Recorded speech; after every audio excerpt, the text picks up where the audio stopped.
If you just got your real estate license, or if you're in the process of getting your real estate license, or if you aspire to get your real estate license, then you're going to want to stay tuned because I'm going to tell you the 3 things you need to be working on now.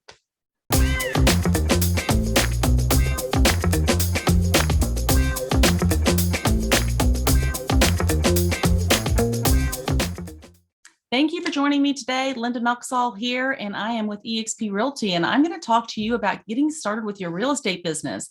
Regardless of where you are in the process of getting your real estate business, you are probably starting to feel a little overwhelmed with what to do first. And so I'm going to give you some things that you can be working on even before you've passed the state exam.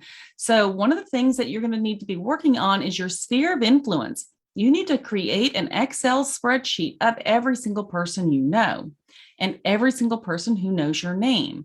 And you need to dig really deep because you should be able to come up with at least 2 to 250 people with complete contact information. And that might seem hard for you right now. You might be thinking, I got 10 or 20 people that I know.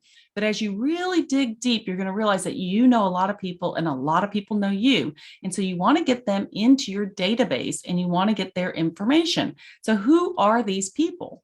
These are people that you went to high school or college with, people that your children went to high school or elementary school with, your parents' friends, your friends from church, your friends from tennis, your neighbors that you're close with. I mean, there are a lot of people who know you, your husband, all the people from his office.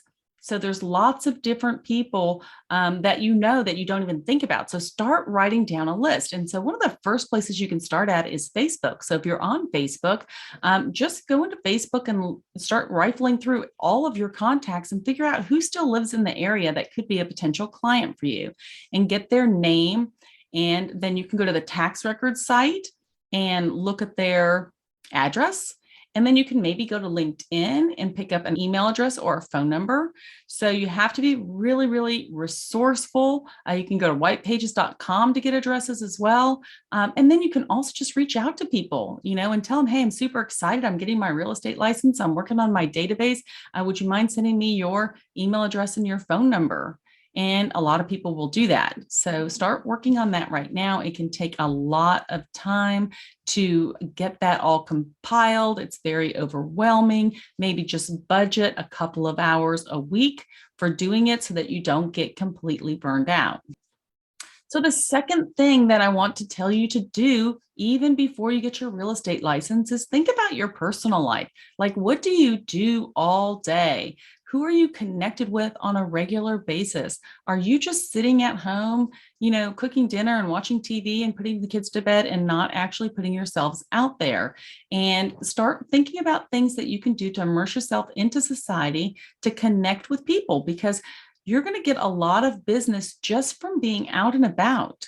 And if you're not out and about, then you might not get any business. And if you think that you're going to get your real estate license and the phone is just going to ring with random people who call you and say, be my real estate agent, then you are mistaken, because it's not like that at all. It's a people business. Real estate agents are people, and you need to get out there and immerse yourself in extracurriculars. So what is that going to be? Well, it needs to be something that you're really interested in. It's got to be sincere. So that could be, if you love to read, maybe you join the neighborhood book club.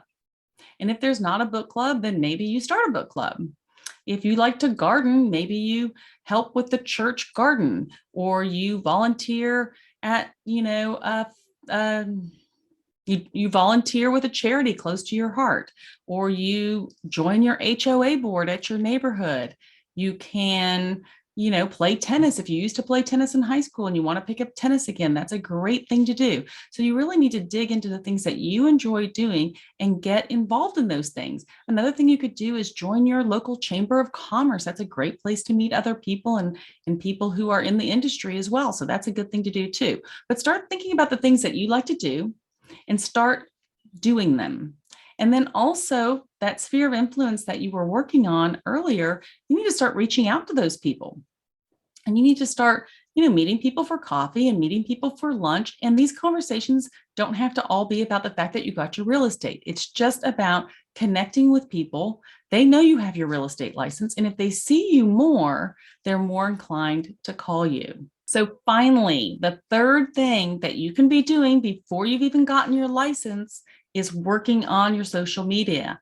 If you are not big into social media, then you probably need to change your attitude and sort of embrace it. It's a really, really big deal. I cannot tell you how many people have reached out to me via social media message where they say, "Hey, we're thinking about moving."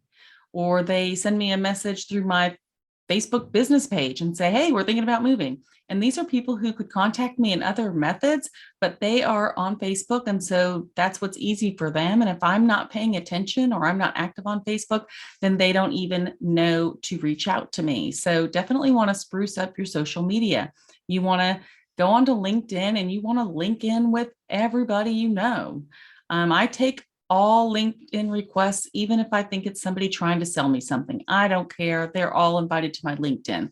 I'm a lot more selective with my Facebook page. I like to have people that I have a personal relationship with on my personal page, but I'll take anybody on my business page.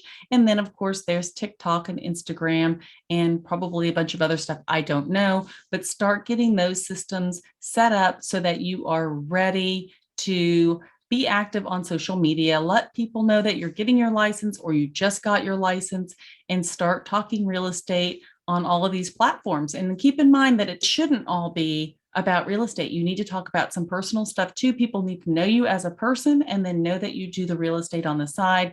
And then hopefully those connections are going to work. So that is all I have for you today. But keep in mind, I will be doing videos for new agents on a regular basis. It's a goal of mine to do that.